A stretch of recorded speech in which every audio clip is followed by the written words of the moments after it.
They thought I was in the kitchen prepping their feast, but I was actually packing my bags. My daughter-in-law didn't know the house she was partying in had just been sold. By me. Hit that subscribe button to watch me serve a dish of cold revenge they never saw coming. My name is Eleanor, and for the last 3 years, I've been a ghost in my own home. Not the haunting kind, unfortunately.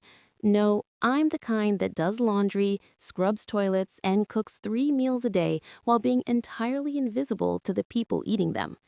It started when my husband, heavy rest his soul, passed away. My son, Jason, suggested I move in with him and his new wife, Brittany. "It'll be easier for you, Mom," he'd said. "We'll take care of you." That was the biggest lie I've ever been told. Within a month, taking care of me turned into May being their live-in housekeeper with zero pay and zero respect.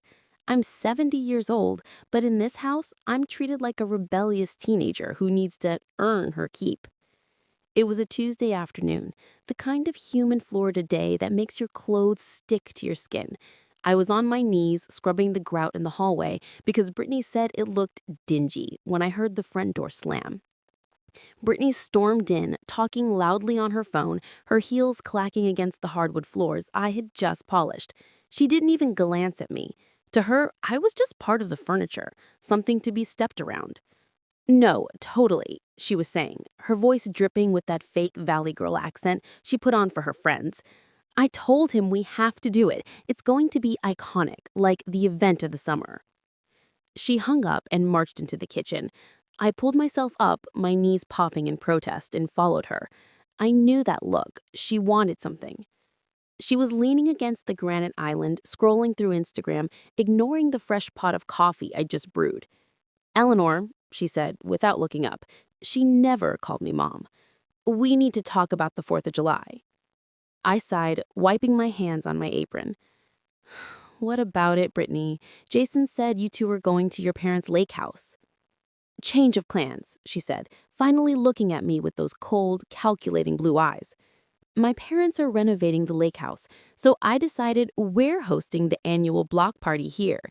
And since it's my first year hosting, it has to be huge. I'm inviting the whole neighborhood, plus my family, and obviously Jason's boss. We're looking at about 60 people." My jaw dropped. 60 people? Brittany, this house isn't set up for 60 people. And who is going to cater this? She laughed, a sharp, dismissive sound. "Caterers? Don't be silly. Caterers are so impersonal and way too expensive. You're going to do it. Everyone loves your brisket and your potato salad. It'll be so much more authentic." I felt the blood rush to my face.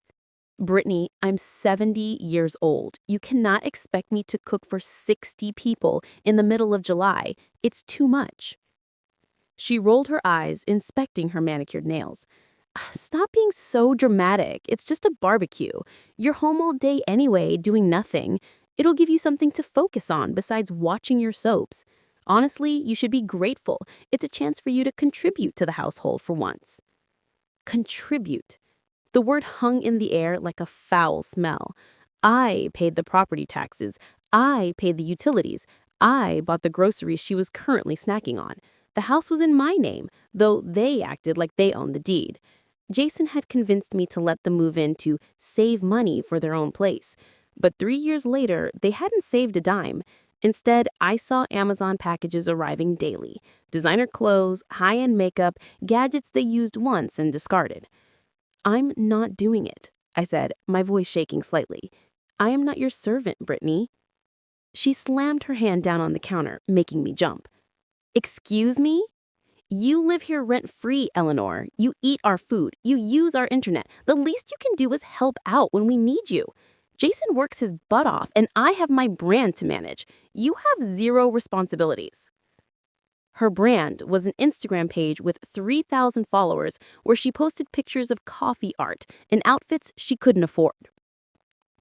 "I'm tired, Brittany," I whispered. I can't do it." "Well, you better figure it out," she snapped, grabbing a bottle of water from the fridge. "Because the invites are already sent. If you ruin this for me, Jason is going to hear about it. And you know how stressed he gets when you're difficult. Do you really want to be a burden on your son?" She brushed past me, smelling of expensive perfume and entitlement, leaving me standing alone in the kitchen. A burden. That's what they thought I was? I walked over to the sink and stared out the window at the garden I used to love. Now it was just another thing I had to maintain for them. Later that evening, Jason came home. I expected him to defend me, to tell Brittany that asking his elderly mother to cater a party for 60 people was insane. I was foolish. "Mom, just do it, okay?" Jason said, loosening his tie and not meeting my eyes. "Brittany is really stressed out about this. It's important for her social standing. Just make the brisket and the sides. We'll buy the burgers. It's not a big deal." "It is a big deal to me, Jason," I said, feeling a tear slip down my cheek. "I'm exhausted. I'm not a maid." "Nobody said you're a maid," he groaned, opening a beer. "We just need help. We're a family. Families help each other. Why do you always have to make everything a fight?" I looked at my son, the boy I had raised, the man I had supported through college and 2 failed startups. He wasn't seeing me. He was seeing a convenience, a problem solver, a doormat. "Fine," I said softly. "I'll handle it." "Great," he said, already turning towards the living room, where the TV was blaring. "Thanks, Mom." That night, lying in bed, I heard them talking in the hallway. The walls in this old house are thick, but the vents carry sound perfectly, if you know where to listen. "She's such a drag," Brittany complained. "I can't believe we have to deal with her for another 10 years. Can't we just put her in a home?" "Babe, you know we can't afford that right now. Besides, if we put her in a home, we lose the house. It's in her name. We have to wait until she, or until she signs it over. Just keep her happy until we get the deed." "Ugh, fine," Brittany sighed. "But after the party, I'm turning her sewing room into my walk-in closet. She can move her crap to the basement." I lay there in the dark, my heart pounding in my chest. They weren't just ungrateful. They were waiting for me to die. They were vultures circling a body that wasn't even cold yet. The sadness that had been weighing me down for years suddenly evaporated. In its place, something hot and sharp ignited. It was rage. Pure, unadulterated rage. They wanted a party. They wanted me to handle it. Oh, I would handle it all right. I stared at the ceiling fan spinning above me, formulating a plan. I wasn't just going to kick them out. That was too easy. They needed to learn a lesson. They needed to understand exactly who was paying for their lifestyle. I reached for my iPad on the nightstand and opened my email. I had a message from my real estate agent, a lovely woman named Sarah who had been begging me to sell while the market was high. I had always told her no, that I wanted to keep the family home for Jason. I hit reply. "Hi, Sarah. I've changed my mind. When can we list the house?" And I need it to be a quiet listing, no signs in the yard. I hit send and smiled for the first time in months. The 4th of July was going to be filled with fireworks, just not the kind Brittany was expecting. The next morning, I woke up with a strange sense of calm. Usually, the first thing I felt upon opening my eyes was a heavy dread, the weight of another day serving people who wished I didn't exist. But today was different. Today, I had a secret. It sat in my chest, warm and solid, like a shield. I walked into the kitchen, the smell of stale beer from Jason's late-night gaming session still lingering in the air. I started the coffee, listening to the familiar thud, thud, thud of Brittany stomping around upstairs. When she finally descended, she looked like a storm cloud in silk pajamas.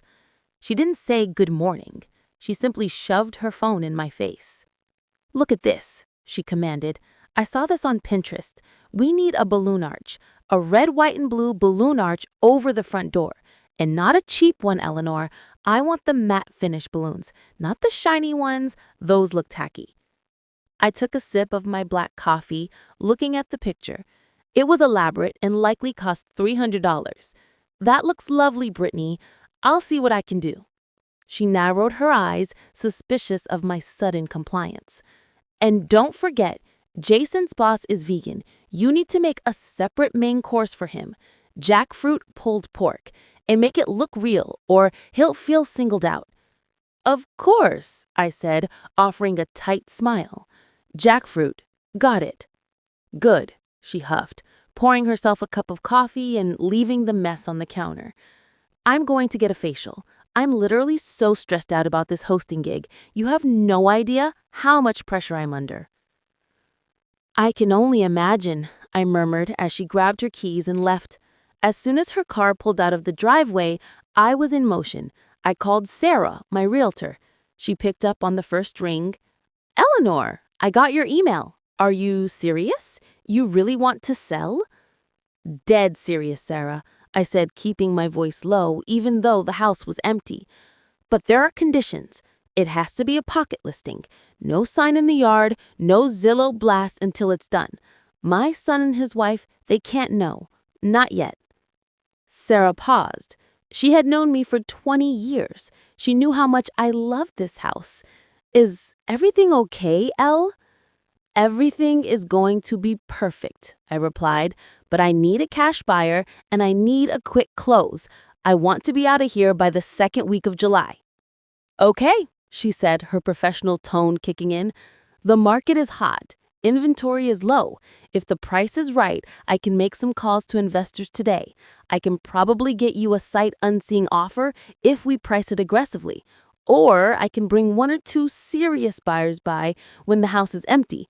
When are they usually out? They work, well, Jason works from 9 to 5. Brittany pretends to work, but she's usually at the gym or the mall until 4. If you can bring someone by around 1 o'clock, we're clear. I'm on it. By noon, I was frantically cleaning, not for Brittany's approval this time, but to make the house shine for a potential buyer.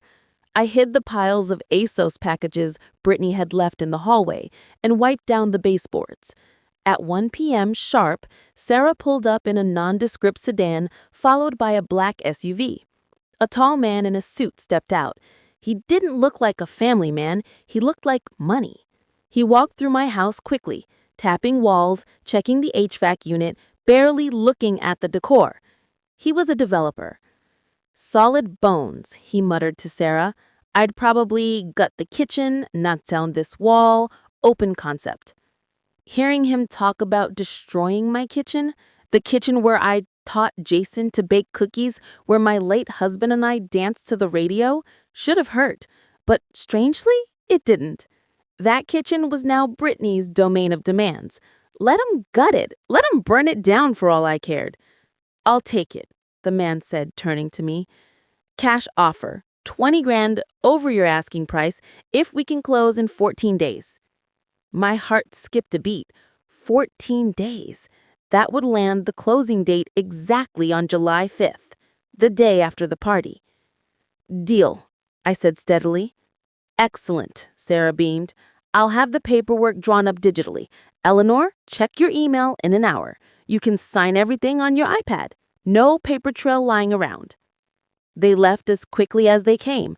I stood in the silence of the living room, trembling slightly. I had just sold my home. I was technically homeless in 2 weeks.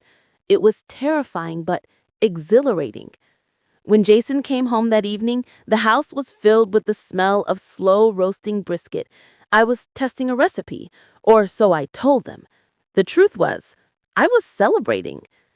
Man, that smells good, Jason said, walking into the kitchen and stealing a piece of meat from the cutting board. See, I told you to get into the swing of things. You love cooking. I do, I said, chopping onions with a rhythmic thwack, thwack, thwack. So, Jason, how is work? Stressful, he sighed, opening the fridge. Brittany is maxing out the cards again for this party. I need a bonus bad. But hey, once we get the basement renovated next year, the property value will go up, right? Maybe we can take out a HELOC then. I stopped chopping. A HELOC. They were planning to take out a loan against my house to pay off their debt. Is that the plan? Renovate the basement. Yeah, Brittany walked in, tossing her yoga mat on the table. I was thinking we can turn the sewing room into my closet, like I said, and then move your stuff to the basement. We can make a little suite down there. It'll be private. You'd like that, right? Less stairs for your old knees? The basement was damp, dark, and unfinished. It was a concrete box. That sounds thoughtful, I said, gripping the knife handle tight. Totally, Brittany said, grabbing a celery stick. Oh, by the way, my mom is coming a few days early for the party. She's going to stay in the guest room, so if you could just make sure that room is spotless and maybe move your reading chair out of the living room, it clashes with the party aesthetic. It's too vintage. My reading chair? The leather armchair my husband bought me for my 30th anniversary? It was the only comfortable seat in the house. I'll move it to the garage, I said softly. Thanks, you're a lifesaver, she said dismissively. This party is going to be epic. Everyone is going to be so jealous of our setup. Our setup.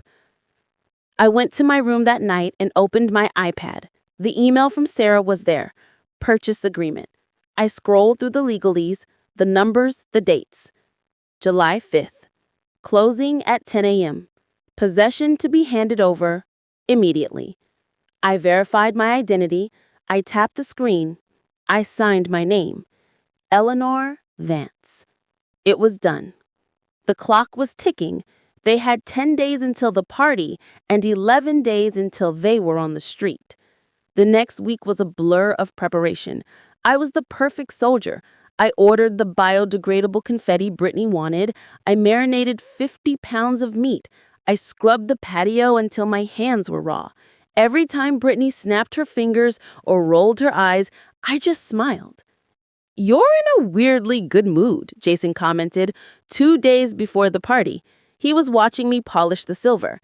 I guess I'm just looking forward to the fireworks, I said, not looking up. Yeah, me too, he grinned. I bought some illegal ones from a guy in the next county. Huge mortars. We're gonna wake up the whole neighborhood. Oh, Jason, I chuckled darkly. You have no idea. The morning of the 4th of July arrived with the scorching sun. The humidity was already 90% by 8 a.m. I was up at 5 a.m. smoking the brisket. The house was buzzing with anxiety. Brittany was screaming at the balloon arch guy on the phone.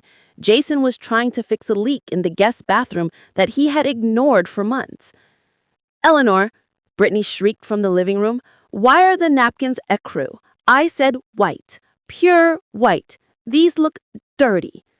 I walked in, wiping my hands on my apron. They were the only ones available in bulk, Brittany. It'll be fine. It's not fine. It ruins the palette.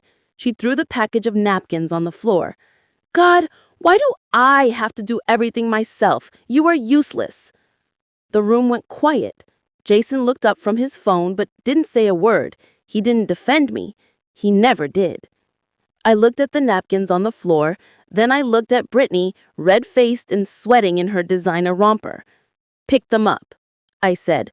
My voice was low, but it cut through the room like a razor. Excuse me? She scoffed, laughing nervously. I said pick them up. I am not your maid. Mom, chill, Jason warned, stepping forward.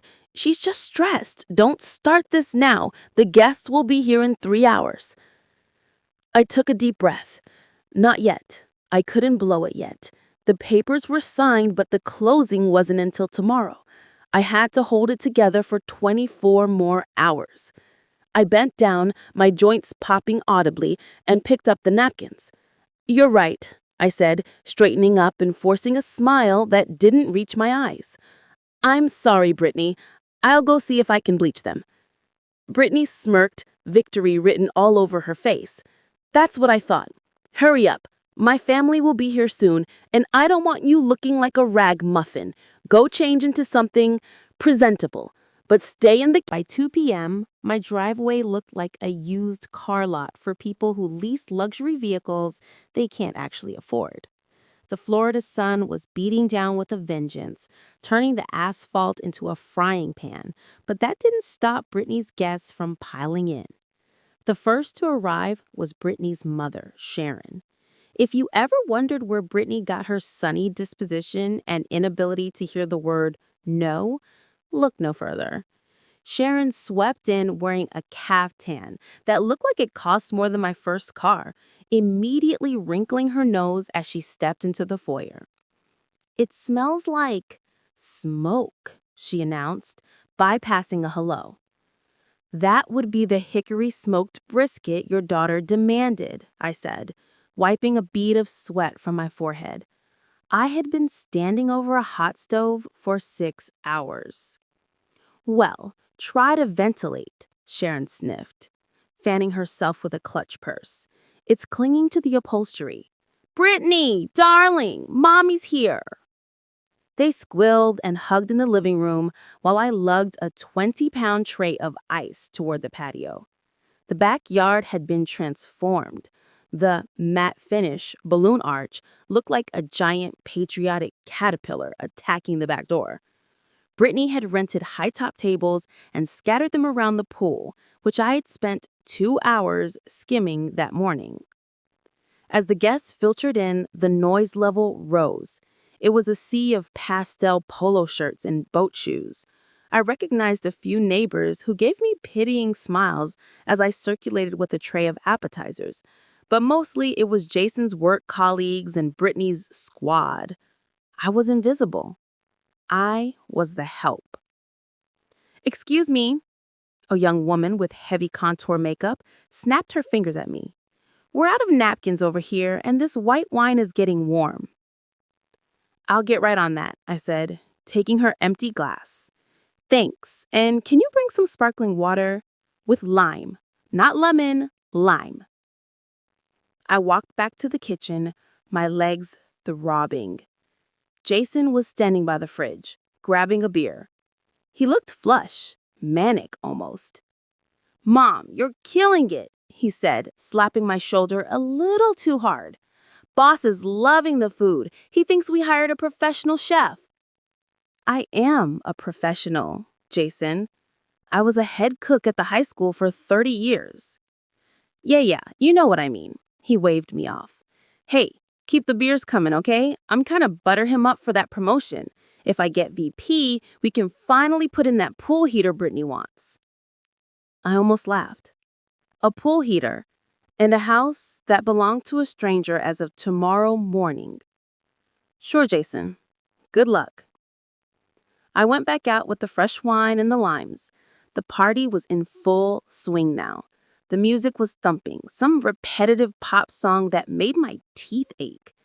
Brittany was holding court near the deep end, laughing loudly at everything Jason's boss said. "Oh, stop," she giggled, touching the boss's arm. "Jason is just so handy. He practically rebuilt his deck himself." I froze. Jason hadn't touched a hammer in his life. My late husband, Frank, had built that deck with his own 2 hands the summer before he got sick. To hear her give Jason credit for Frank's sweat and blood made my stomach turn. "Is that so?" the boss asked, impressed. "Good man. I like a man who takes care of his property." "Absolutely," Jason chimed in, puffing out his chest. "We have big plans for the place. Gonna knock out the kitchen wall next month, open it all up." I set the tray down on the side table with a little more force than necessary. The glass clinked sharply. Brittany shot me a glare that could have frozen water. "Eleanor," she hissed, coming over to me. "Be careful, you're ruining the vibe." "Sorry," I murmured, "just bringing the limes." "We'll go check on the jackfruit. The vegan boss is asking when dinner is served. And fix your apron. It's crooked. You look sloppy." She turned back to her friends, her smile instantly reattaching itself to her face, like a mask. I walked back to the kitchen, fighting the urge to scream. Sloppy? I was wearing my best Sunday apron. I had showered and done my hair. But to her, I was just an eyesore. Dinner was a blur of serving spoons and fake compliments. Everyone raved about the food, but nobody thanked the cook. They thanked Brittany and Jason for hosting such a fabulous spread. I ate a sandwich over the kitchen sink while they feasted on the patio. By 8 p.m., the sun had set and the humidity had broken slightly. It was time for speeches. Jason clinked a spoon against his glass, standing on a chair like he was the king of the castle. Everyone, everyone, he shouted, slurring slightly. I just want to say thank you for coming to our first annual 4th of July bash. Cheers erupted. Brittany beamed, clinging to his leg. We love this house, Jason continued, sweeping his arm around my backyard. It's been in the family a long time, but Brittany and I are really making it our own. We're putting down roots here. To family, to friends, and to the future. To the future, the crowd roared. I stood in the shadows of the sliding glass door, holding a trash bag full of their dirty paper plates. To the future, I thought. Enjoy it because your future here expires in exactly 14 hours. The irony was so thick, I could taste it. They were toasting to a life that was already over. They were making plans for walls they wouldn't be around to tear down. They were planting roots in soil that had already been sold out from under them. Brittany grabbed the microphone, a karaoke mic she had bought just for this, and I just want to say, she squealed, that next year is going to be even bigger. We're going to extend the patio and maybe put in a fire pit, so mark your calendars. Next year. I turned away and walked to the garage to dump the trash. The cool darkness of the garage was a relief. I looked at the stack of boxes in the corner, covered by an old tarp. My personal belongings. The few things I truly cared about, photo albums, my jewelry box, and Frank's ashes were already packed and hidden in the trunk of my sedan. I was ready. When I walked back inside, the fireworks started. Jason lit the illegal mortars and the sky exploded in red, white, and blue. The guests oohed and awed, their faces illuminated by the flashes. I watched from the kitchen window, washing the last of the crystal bowls. The boom of the fireworks rattled the windows. It felt like a war zone, and in a way it was. This was the final battle. By 11 p.m., the last guest had stumbled out to their Uber. The house was a disaster zone. Sticky spills on the floor, half-eaten burgers on the counters, red plastic cups everywhere. Brittany collapsed on the sofa, kicking off her heels. God, I am exhausted. That was perfect, though. Did you see how jealous Sarah looked? It was a great party, babe, Jason said, flopping down next to her. Mom, hey, don't worry about the cleanup tonight. Just do the big stuff and leave the rest for morning. Leave the rest for morning, I said slowly. Sure, Jason. Yeah, we're gonna sleep in, Brittany yawned. Don't wake us up before noon. Seriously, I need beauty sleep. Noon, I said. Got it. They trudged upstairs, leaving me alone in the wreckage of their vanity. I waited until I heard the bedroom door click shut. I waited another 20 minutes until I heard Jason's heavy snoring vibrating through the floorboards. Then I looked at the clock. 11:58 p.m. 2 minutes to midnight. 2 minutes until July 5th. I untied my apron and folded it neatly on the counter. I wouldn't be needing it anymore. I walked over to the coffee maker and unplugged it. I went to the fridge and emptied the ice maker. I wasn't cleaning this mess. I wasn't scrubbing the floors. I went to my room, but not to sleep. I changed into my comfortable travel clothes, elastic waist pants, and sturdy sneakers. I checked my purse, ID, passport, checkbook, and the signed deed of sale on my iPad. I sat in my reading chair, the one I had been forced to move to the garage, which I had quietly dragged back into my room while they were drunk, and watched the digital clock flip to 12 a.m. It was July 5th. The movers were coming in 8 hours. The new owner was coming in 10, and my son and his wife were fast asleep, dreaming of a future that had just been foreclosed. I closed my eyes, and finally, for the first time in years, I slept like a baby. The morning sun hit the living room floor, illuminating the absolute carnage left behind by the party. It looked like a frat house after a bender. Red plastic cups were crushed into the carpet I had shampooed 3 days ago. There were half-eaten hot dogs on the coffee table and a suspicious sticky puddle near the entryway that smelled like cheap tequila and bad decisions. Normally, this scene would have sent my blood pressure through the roof. I would have been on my hands and knees with a bucket of soapy water before the clock struck 7, desperate to restore order before Brittany woke up and critiqued my cleaning skills. But today I stepped right over a plate of hardened nachos with a smile on my face. It was 6:30 a.m. I showered and dressed in my travel outfit, comfortable slacks, a crisp white blouse, and my walking shoes. I packed the last of my toiletries into my carry-on bag. I didn't make coffee for the house. I made a single cup of instant coffee in my room, drinking it while looking out the window at the street. At 7:55 a.m., the silence of the cul-de-sac was broken by the heavy rumble of a diesel engine. A massive moving truck, bright yellow and unapologetic, turned the corner.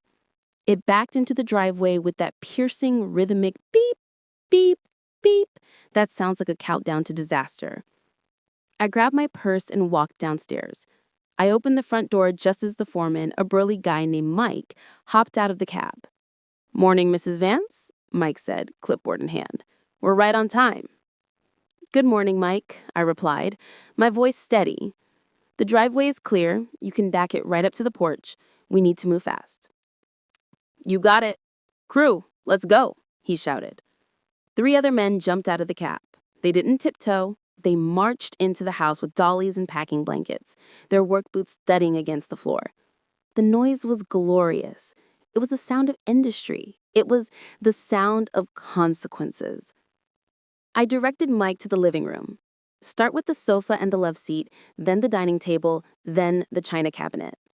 "You got it." 2 guys grabbed the heavy leather sofa, the one Jason was currently passed out on. "Hey, buddy," one of the movers said, nudging Jason's shoulder. "You gotta move." Jason groaned, swatting the air. "5 more minutes, babe." "I ain't your babe, pal. Up you go." The mover grabbed Jason's arm and hauled him into a sitting position. Jason blinked, his eyes red and unfocused. He looked around, confused by the strange men in his living room. What are you guys doing here?" "Movers," the guy said, swiftly tilting the sofa and sliding a dolly underneath it. "Mom," Jason croaked, spotting me by the door. "Mom, what is going on? Why are there people here? God, my head. It's 8 a.m.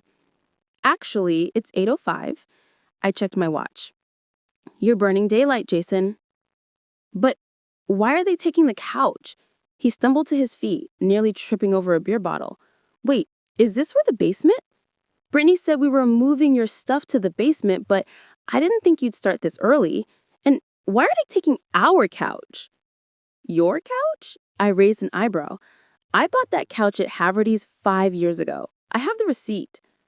Before he could process that, a shrill scream echoed from the top of the stairs. Brittany appeared on the landing, wearing a silk sleep mask pushed up on her forehead, and a look of pure horror. "What is that noise? My head is literally splitting open. Make it stop." She looked down and saw the movers wrapping the dining room table in plastic wrap. Her eyes went wide. "What are you doing with my table?" she yelled, stumping down the stairs. "Eleanor, tell them to put it down. We're hosting a brunch for the leftovers at noon." "Cancel it," I said calmly. "Excuse me?" She froze at the bottom of the stairs. "Cancel the brunch. There won't be a table to eat on." Brittany turned to Jason, her face flushing a deep, angry red. "Jason, do something. Your mother has clearly lost it. She's moving the furniture to the basement while we're still using it." "Mom, seriously?" Jason rubbed his temples. "Just tell them to stop. We can move your stuff next weekend. We're hungover. We need to sleep." I'm afraid that's not possible, I said, stepping aside as Mike and another guy maneuvered the china cabinet past me. This isn't a partial move, Jason. Everything goes. What do you mean everything? Brittany snapped, stepping in front of a mover who was reaching for the 65-inch TV. Hey, don't touch that. That's ours. Actually, ma'am, I interjected, I put that on my Visa card for Christmas 2021. You said you'd pay me back. You never did. So technically, it's mine. Take it. I nodded to the mover. He shrugged and unhooked the TV from the wall. This is insane, Brittany screamed, grabbing her hair. You are stealing our stuff. I'm calling the police. Go ahead, I challenged her. Call them. Tell them your mother-in-law is moving her own furniture out of her own house. Jason looked at me, really looked at me for the first time in years. The fog of the hangover was lifting, replaced by a dawning sense of panic. Mom, he said, his voice dropping. You said you were moving your stuff. You didn't say you were emptying the house. Where are we supposed to sit? Where are we supposed to eat? That's not really my problem anymore, is it? You wanted me to be useful? Well, I'm being useful. I'm decluttering. You're being a bitch, Brittany spat, losing all composure. You're doing this on purpose to ruin my post-party vibe. You're just jealous because my friends think this is my house. Oh, honey, I laughed, a dry, rasping sound. They can think whatever they want, but the reality is about to hit you a lot harder than that hangover. What is that supposed to mean? Jason asked, stepping between us. Mom, stop being cryptic. Where are you going with all the furniture? Storage, for now. And what are we supposed to use? I don't know, Jason. Maybe you can buy some furniture with that big bonus you were bragging about last night. Or maybe Brittany can sell some of those designer bags to buy a folding chair. Brittany gasped. How dare you? Jason, kick them out. Kick them all out right now. Jason turned to Mike. Look, buddy, I think there's been a misunderstanding. You guys need to leave. My mom is having an episode. Mike looked at Jason, then at me. He was a big guy, 6'4", with tattoos up his neck. He didn't look like the kind of guy who took orders from a hungover man in pajama pants. I take my orders from the lady who signed the contract. Mrs. Vance says we move, we move. Step aside or you're interfering with the job. Jason shrank back. He was a bully when he had the upper hand, but a coward when confronted with actual strength. Fine, Jason hissed. Let her take the stupid furniture. We'll just buy better stuff, newer stuff, stuff that smells like old lady. Perfect, I said. Mike, clear the living room, then the kitchen. I want the fridge emptied too. The fridge? Brittany cried. My organic kale is in there. It's my fridge, I reminded her, and I'm taking it. As the movers swarmed the kitchen, the sound of glass clinking and heavy items being dragged filled the air. Jason and Brittany stood in the center of the emptying living room, looking small and confused. They still didn't get it. They thought this was a tantrum. They thought I was just taking my toys and going to a different room or maybe a condo. They had no idea that in less than 2 hours, a sleek black car would pull up and a man with a briefcase would walk in to claim what was his. I'm going to shower, Brittany announced, trying to regain some dignity. I can't deal with this right now. When I come down, I want you and your movers gone, Eleanor. Oh, we'll be gone, I promised. Don't you worry about that. She stormed upstairs. Jason glared at me one last time, then followed her, slamming the bedroom door. I checked my watch. 8:45 a.m. Mike, I said quietly, accelerate the pace. I want the ground floor clear in 45 minutes. You got it, boss. I walked out to the porch and took a deep breath of the humid morning air. The sign sold wasn't in the yard yet, but I could feel it hanging in the air invisibly. The clock was ticking down, and the grand finale was just beginning. The sound of a house being gutted is distinctive. It's a hollow, echoing boom that bounces off bare walls, amplifying every footstep and every whisper. By 9:30 a.m., the ground floor was unrecognizable. The plush rugs were gone, revealing the hardwood floors that desperately needed refinishing, a project Jason had promised to tackle 3 years ago and never did. The curtains were down, letting the harsh Florida sun illuminate the dust motes dancing in the air. I stood in the center of the living room, holding my purse against my chest like armor. Mike, the foreman, walked up to me, wiping sweat from his brow with a bandana. "Downstairs is clear, Mrs. Vance. We got the kitchen appliances loaded too. You want us to hit the upstairs guest rooms?" "Yes," I nodded. "Take the guest bedroom set and the hallway console. Leave the master bedroom. That furniture belongs to the tenants." "Tenants," Mike repeated with a smirk. He knew exactly what was going on. "You got it." As the crew thundered up the stairs, I heard the inevitable shriek. Brittany and Jason had been hiding in their room, likely doom-scrolling and hoping I would just disappear if they ignored me hard enough. But you can't ignore 3 men dismantling the room next door. "Hey!" Jason's voice boomed from the landing. "What are you doing? That's where my mom sleeps. Get out of there." He stormed down the stairs, looking disheveled in a wrinkled t-shirt and boxers. Brittany followed, wearing oversized sunglasses indoors, clutching a bottle of water like a lifeline. "Mom, this has to stop," Jason barked, reaching the bottom step. He looked around the empty living room, and for a second, his bravado faltered. The reality of the emptiness hit him. Where's everything? Where's the TV, the recliner?" "On the truck," I said, checking my watch. 9:45 a.m. "Jason, you have 15 minutes. "For what?" Brittany snapped, pulling her sunglasses down to glare at me. "To apologize? To bring our stuff back?" "To pack," I corrected her. "And I suggest you hurry. You have a lot of clothes." Brittany let out a sharp, incredulous laugh. "You are literally delusional. I am not packing anything. I am going to make a smoothie, and then I am going to call a therapist for you because you are clearly having a see-now episode." She marched toward the kitchen. I waited for the realization. It took about 5 seconds. "Where is the blender?" she screamed from the kitchen. "And the fridge? Oh my God, Jason, she took the fridge!" She ran back into the living room, looking genuinely terrified.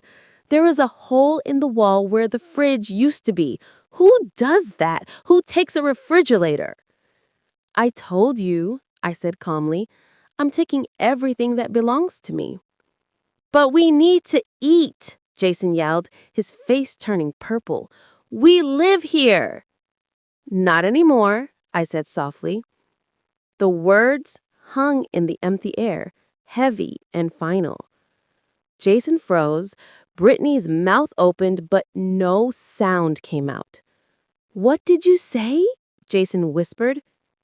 Before I could answer, a sleek black Mercedes pulled into the driveway, parking right behind the moving truck. The engine cut and 2 car doors slammed in unison. "Right on time," I murmured. The front door, which was propped open, framed the arrival of Sarah, my realtor, and the man from 2 weeks ago, Mr. Sterling. He looked even more imposing today, wearing a charcoal suit that cost more than Jason's car. He held a thick leather portfolio in one hand. They walked in, stepping over a stray piece of packing tape on the threshold.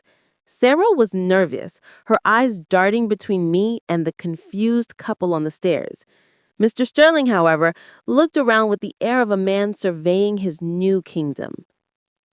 "Clean," he nodded approvingly at the empty room. "Good. We can start demo on Monday." "Demo? Who are you?" Jason squeaked. Mr. Sterling looked at Jason with the mild annoyance one might show a stray dog. "I'm the owner of this property. Who are you?" "The owner? Jason laughed nervously, looking at me. Mom, tell him.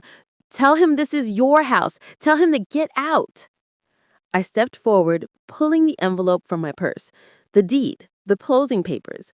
I handed the keys, my set, the spare set, and the garage remote to Mr. Sterling. The house is yours, Mr. Sterling, I said clearly. Title transfer was recorded electronically at 9 a.m. The wire transfer hit my account 10 minutes ago. Mom? Jason's voice cracked. He sounded like a child. What did you do? I sold it, Jason, I said, turning to face him. I sold the house. You can't, Brittany stammered, gripping the banister. You can't just sell it. We live here. This is our home. No, I shook my head. It was my home. You just occupied it. You treated it like a hotel and me like the maid. Well, the hotel is closed. Permanently. But the party, Brittany gasped, hyperventilating. My friends, my image. We told everyone we were renovating. We told them this was our forever home. I guess you lied. You're good at that. Mr. Sterling checked his Rolex. Mrs. Vance, are these the squatters you mentioned? Squatters? Jason shouted. I'm his son. He has no lease, no rental agreement, no name on the deed. Legally, he's a guest who has overstayed his welcome. Nodded, face impassive. Right, well, I have a construction crew coming in at noon to rip out the flooring. I need the premises vacated now. We can't leave, Brittany shrieked, tears finally spilling over. We have nowhere to go. Our stuff is upstairs. My closet is full. I'd suggest you start throwing things in trash bags, because if it's not out by noon, it goes into the dumpster with the drywall. Jason stumbled down the last few steps, reaching for me. Mom, please, you can't do this. This is insane. Where are we supposed to go? We have no money saved. We have debt. I know, I said, looking him in the eye. I know about the credit cards, Jason. I know about the loans. Maybe if you hadn't spent so much on illegal fireworks and hosting parties to impress people who don't care about you, you'd have a deposit for an apartment. You knew? I know everything, I replied. I'm not the senile old woman you think I am. I'm the woman who paid for your life, and the bank is closed. I turned to Sarah. I'm ready to go. Wait! Jason grabbed my arm. His grip was desperate. Mom, please, just give us a week, a few days, just to figure it out. I looked at his hand on my arm, the same hand that had waved me off when I asked for help, the same hand that had pointed at the floor, commanding me to pick up napkins. I pulled my arm away. You have 2 hours, Jason. Mr. Sterling is not a patient man. I walked out the door into the blinding Florida sun. The heat hit me, but for the first time in years, I didn't feel suffocated. I felt light. I walked past the Mercedes, past the moving truck, to my own sedan parked on the street. Behind me, I could hear Brittany screaming, a high-pitched wail of entitlement shattering against the reality of consequences. It was music to my ears. But I wasn't done yet. I had one last stop to make before I left town. One final loose end to tie up that would ensure their humiliation was absolute. I started the car and put it in drive. The rearview mirror framed the house one last time, a beautiful shell that was no longer my burden. I turned on the radio and drove away, leaving my son and his wife to the mercy of a stranger in a charcoal suit. I pulled my sedan into the gleaming lot of Prestige Motors, the sun glinting off rows of cars that cost more than most people earn in a year. My heart was racing, not with fear, but with the adrenaline of a gambler placing the final chip on a winning hand. You see, Jason didn't just rely on me for housing. He relied on me for image. That shiny BMW M3 he drove, the one he told his friends was a company perk for being a top executive, it was leased in my name. 3 years ago, he had begged me, claiming he needed a luxury car to look the part for clients. His credit score was in the gutter, something to do with a failed crypto investment he never fully explained, so I, the foolishly doting mother, had signed the papers. I walked into the showroom, the air conditioning hitting me like a wave of cold clarity. Rick, the sales manager who had sold us the car, looked up from his desk. He smiled when he saw me, probably expecting another easy commission. "Mrs. Vance, good to see you. Is it time for a trade-in already?" "Not exactly, Rick," I said, sitting down and placing my keys on his glass desk. "I'm here to terminate a lease, early." Rick frowned, confused. "The M3? But I thought your son was driving that. Is he upgrading?" "No," I said, my voice sharp. "He's downgrading to walking. I want to execute a voluntary repossession today, immediately." Rick blinked. "Mrs. Vance, you know there are penalties for that. It'll hit the credit score attached to the lease, and you'll lose the down payment." "I don't care about the penalties, Rick. I paid the lease in full upfront for the year, so we're square on payments. I just want the car back in your possession. I want my name off the liability." "Okay." Rick typed slowly on his keyboard. "Where is the vehicle now?" "It's currently in the driveway at 42 Oak Street, but you'll want to hurry. The previous occupants are currently being evicted, and they might try to flee the scene." Rick's eyes widened. In the car business, flight risk is a trigger phrase. He grabbed his desk phone. "I'll have the recovery team dispatched. They're actually in the area." "Excellent," I smiled. "Make sure they bring the tow truck. He won't give up the keys willingly." Phase 1, complete.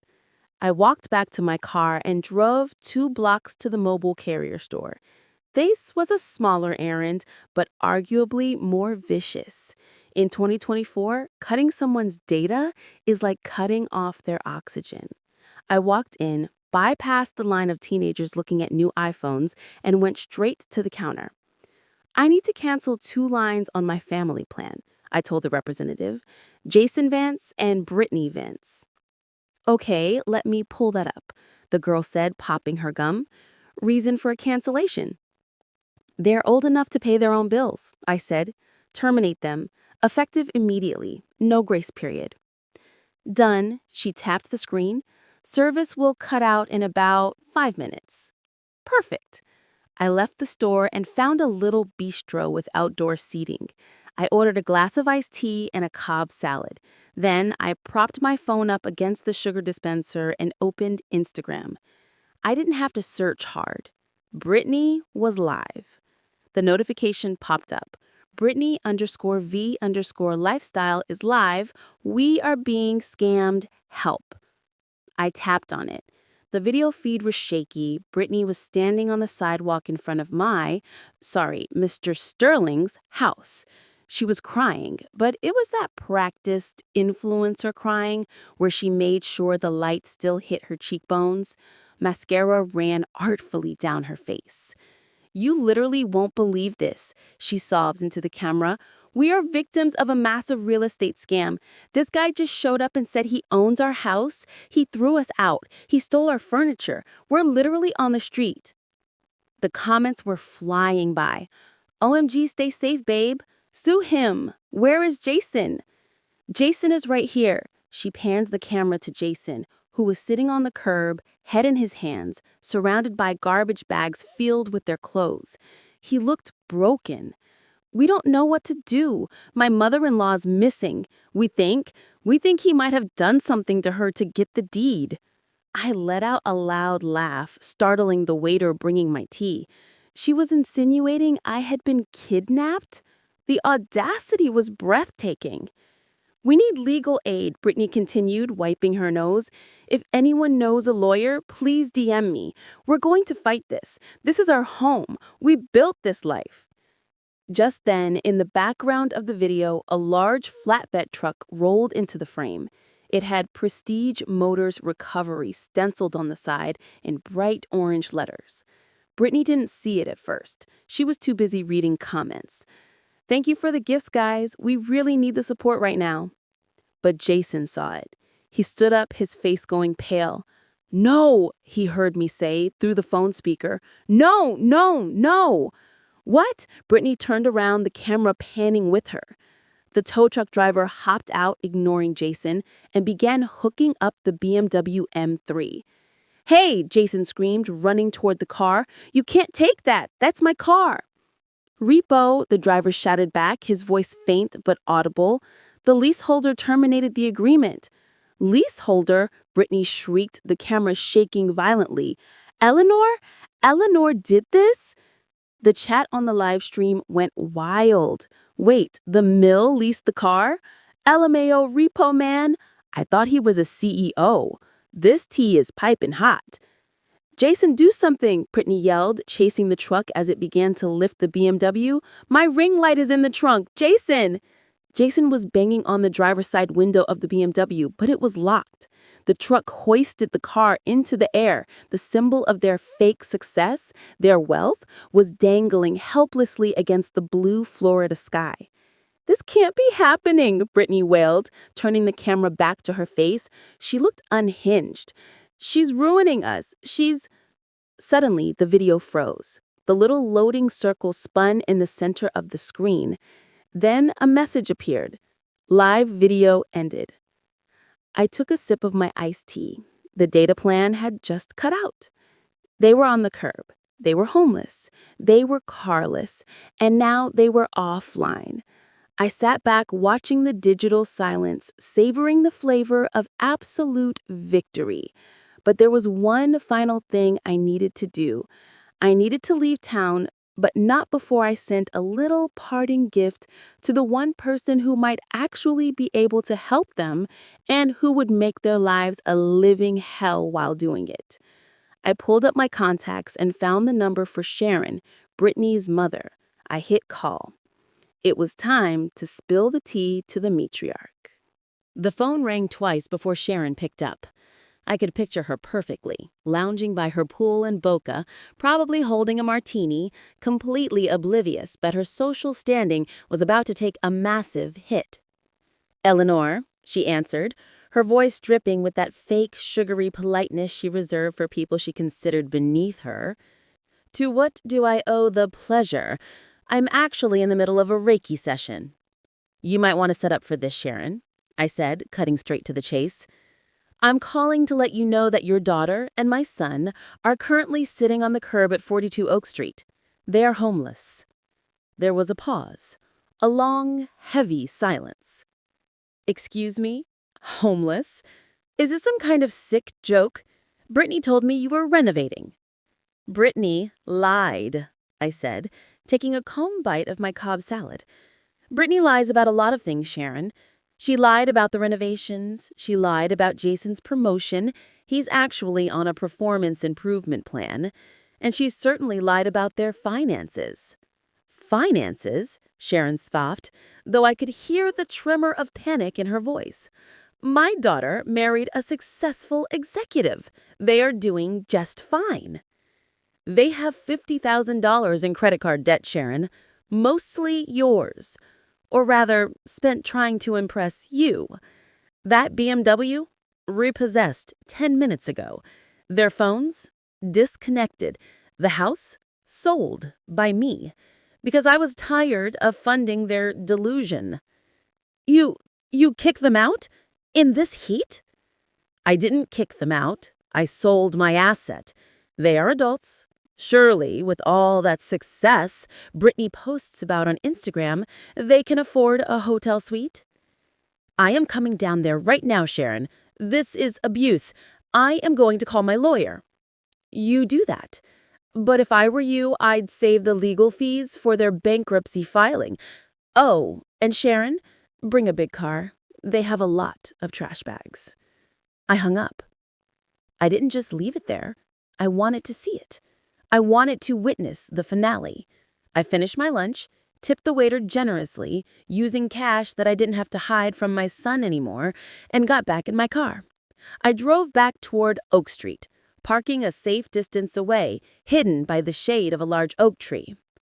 It was a pathetic sight. Jason and Brittany were huddled together on the grass strip between the sidewalk and the road. Their luxury furniture had been hauled away by the junk removal crew Mr. Sterling had called. All that was left were black plastic bags filled with clothes and Brittany's collection of wide-brim hats. They looked small. They looked defeated. They were trying to flag down cars, probably hoping a friend would drive by, but nobody stopped.